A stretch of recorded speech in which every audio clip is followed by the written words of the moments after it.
True Yehudi music. That's right. Yeah. Look, True Yehudi, you don't feel me though.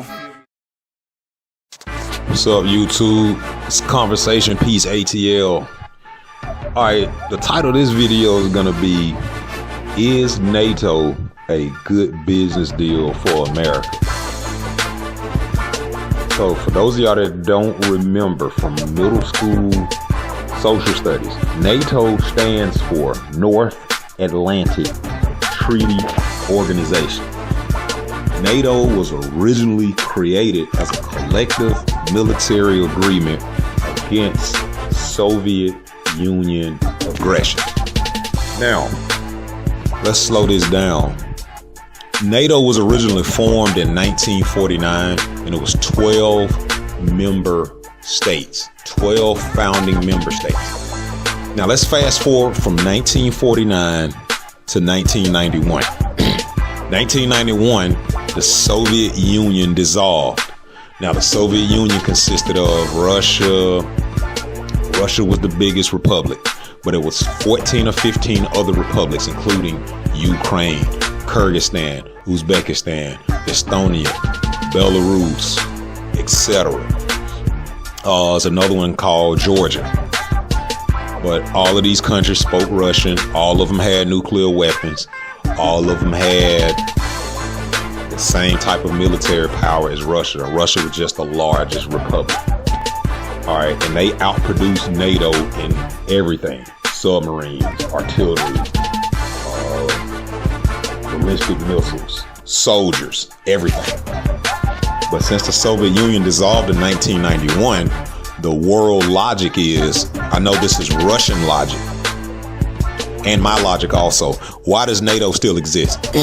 If the boogeyman was the Soviet Union, and you created NATO to be able to fight the boogeyman, okay, the boogeyman is dead now. Why does NATO still exist? So the original purpose of NATO was a defensive military alliance, but since the Soviet Union has been dissolved, NATO is pretty much now an offensive overthrow alliance.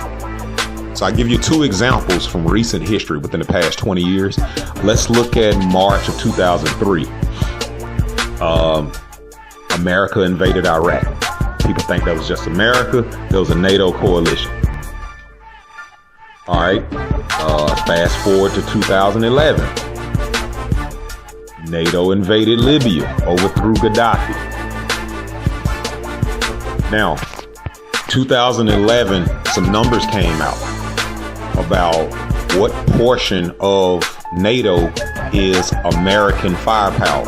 78% of NATO firepower is American. That's your aircraft carriers, that's your soldiers, that's your artillery, that's your cruise missiles, that's your logistics, that's your financial capital. You have 32 member states as of 2024, but America is paying close to 80% of the financing of NATO.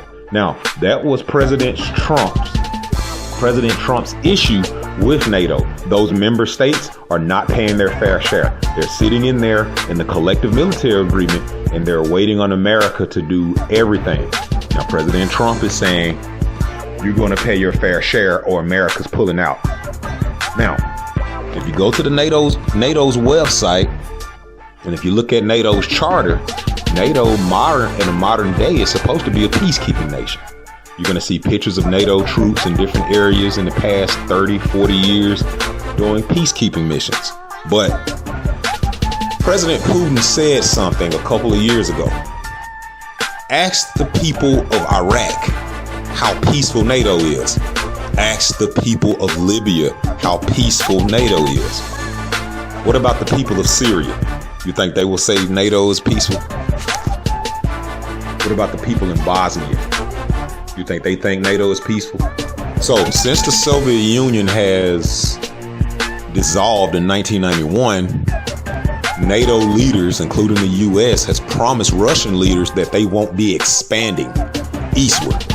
But every few years, NATO gobbles up former Soviet republics. So that's what the war in Ukraine is about. NATO is trying to gobble up Ukraine, and Russia is like, we're not having that. So NATO has been provoking Russia every couple of years with large military exercises. I'm going to cut this one short, but my prediction is, since those countries are not paying their fair share and their dues, Trump is going to pull out. I need y'all to put in the comments if you want to hear part 2, because this can get really deep. This is a rabbit hole that can get really deep, and this might spark World War III.